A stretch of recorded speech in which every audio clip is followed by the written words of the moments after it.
৬০ বছরেরও বেশি সময় ধরে পুরোপুরি খালি গায়ে জীবনযাপন করেন পিরোজপুরের ফণীভূষণ মিস্ত্রি। তীব্র শীতেও পরনে শুধুমাত্র একটি সাদা ধুতি পরেই দিব্যি চলাফেরা করেন তিনি।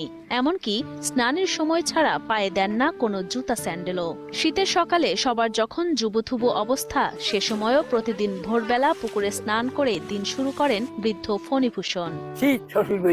সাধু কাকারে আমি ছোটকাল থেকে দেখি যে উনি আসলে ওই যে খালি উদ্লাগাই থাকে, কখনো কোনো সময় জামা গেঞ্জি এটা গাইতে দেখি নাই। কিভাবে এত শীতে সে খালি গায়ে থাকে? ৮২ বছরের জীবনে কখনোই চিকিৎসকের শরণাপন্ন হননি বা কোনো ঔষধ গ্রহণ করেননি বলে জানান ফণীভূষণ। কোথাও যেতে হলে কোনো যানবাহন ব্যবহার না করে পায়ে হেঁটেই তিনি পাড়ি দেন দীর্ঘ পথ। খাবারে রয়েছে তার ভিন্নতা।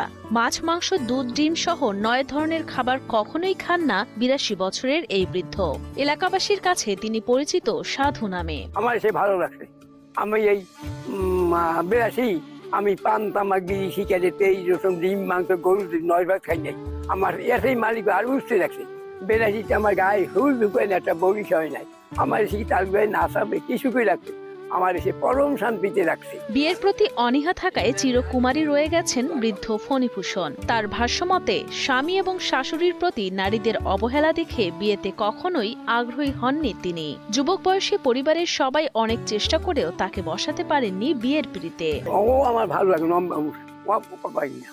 বেতাল বেতাল স্বামী এত হয়ে দেখতেন না, আর মায়ের ভাত নাই। আমার সাইডিক দেখে আমার ভালো লাগে না। ১ লাখি বেশ গাছতলা পড়ে গেছে, ও মালিক করিয়ে দিয়েছে এইভাবে চলবা, তোমার কোনো সমস্যা হবে না। ছোট্ট ভালো হয়েছে, আমি ঠাকুরের সেবা পূজা করছি, ঠাকুর নিয়েছে আমার ভালো লাগেনি। জামা টামা তো গায়ে দেনা, জুতাও করে না, সন্ধ্যার সময় একটু জুতা পায়ে দিয়া করে বিয়ে শাদি করে না। এইভাবেই দেখলাম তো বড় দেবলা চালাইছে বাড়ির ছেলে। আমরা আসি দেখি আর ওই ঠাকুরের দিক মন পিরোজপুরের ইন্দুরকানী উপজেলার চরণী পত্তাশী গ্রামের বাসিন্দা ফণীভূষণ মিস্ত্রি।